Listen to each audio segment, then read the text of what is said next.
Dude, is that a MIATA? Let's do a build breakdown on my 1991 Mazda MIATA.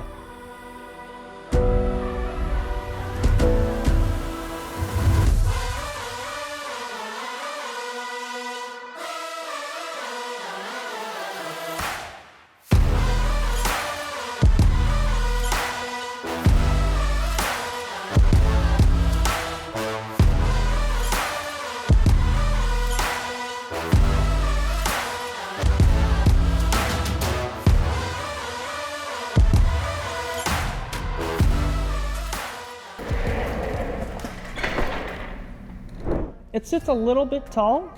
We can go down a little bit, but I like the height because the suspension, it's in its perfect location for maximum of movement, which is definitely, you know, you slam a car and it has nowhere to go.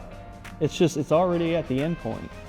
Just like a scared cat a little bit, but it's not too bad. I think it looks pretty good.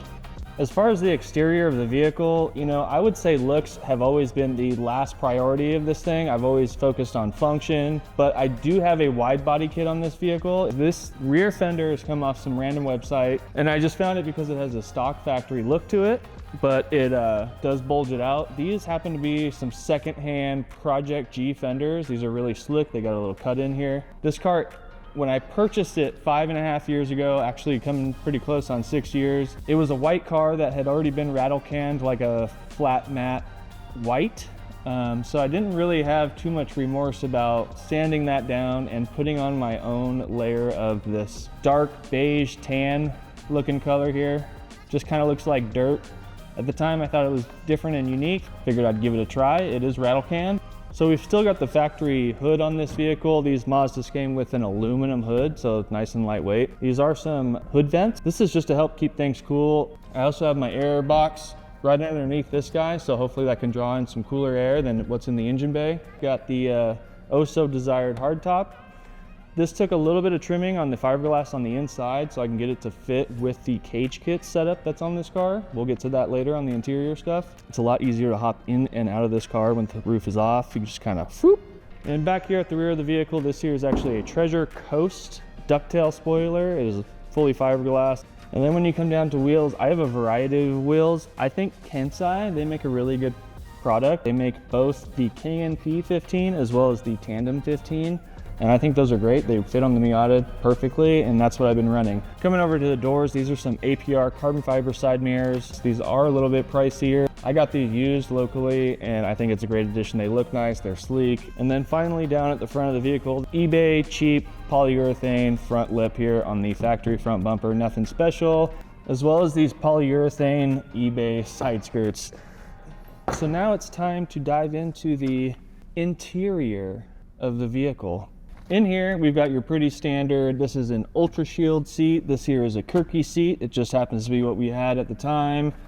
A 7-inch touchscreen pie dash from paulspiedash.com. You should go check them out. If you run a Megasquirt and Tuner Studio and you are willing to sacrifice your radio, another person that really highlighted this quite a few years ago was going to be Greg at the Car Passion channel. Shout out to him.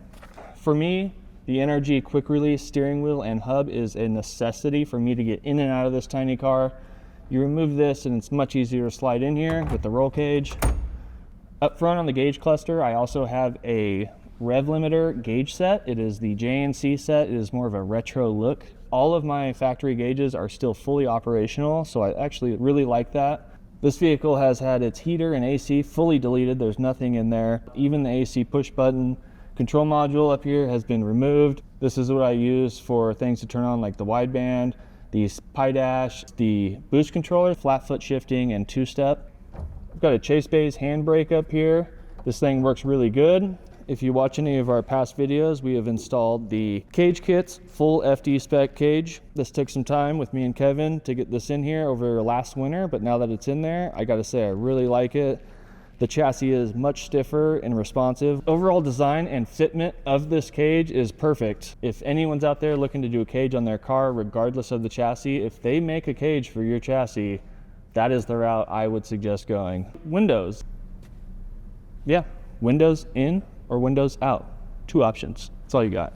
So now that we've gone through some of the more boring things, exterior, interior, anyone's gonna go their own route on that, whichever way they prefer.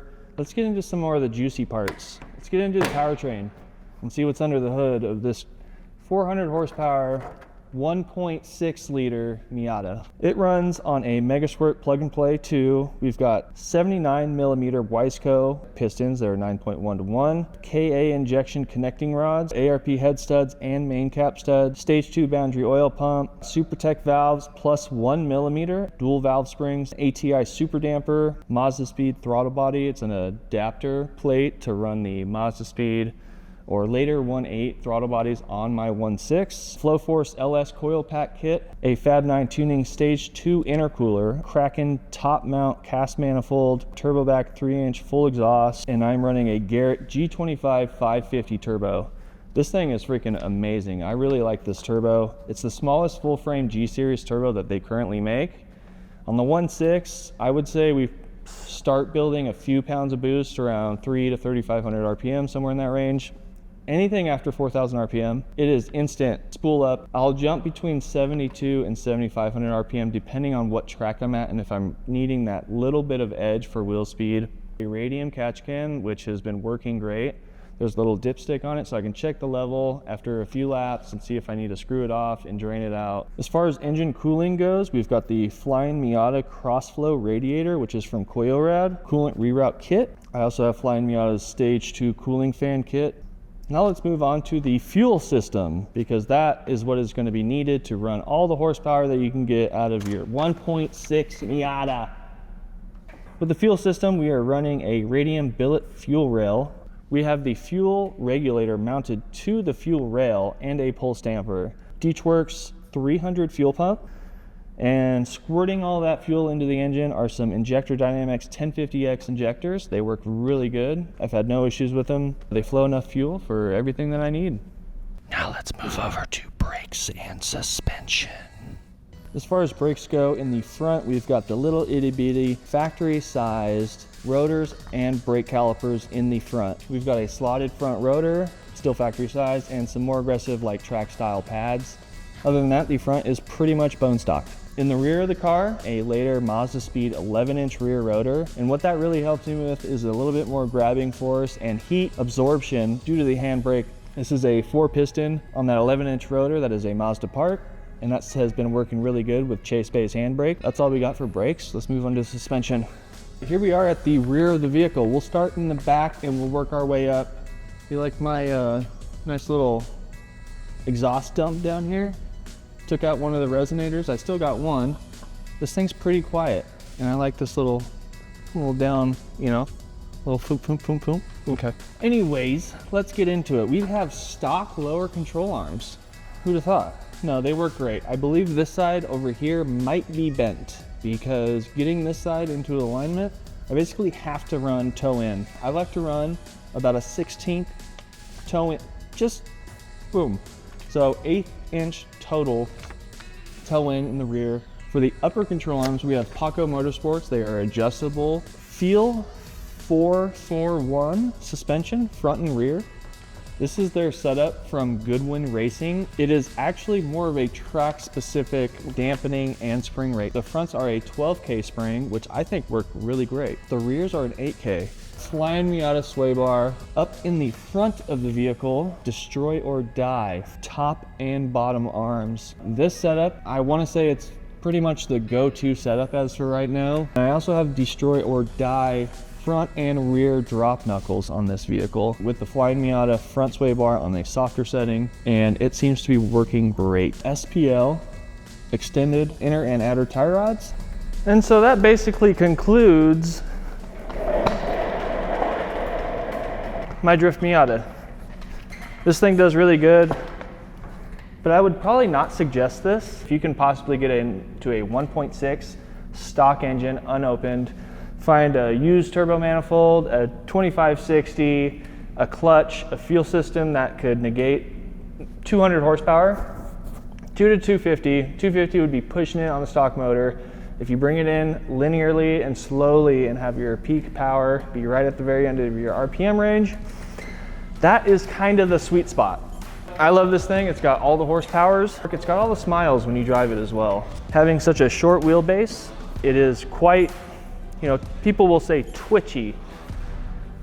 Maybe the correct word would be quick transitions. You know, it's like spinning like this versus bringing your arms in.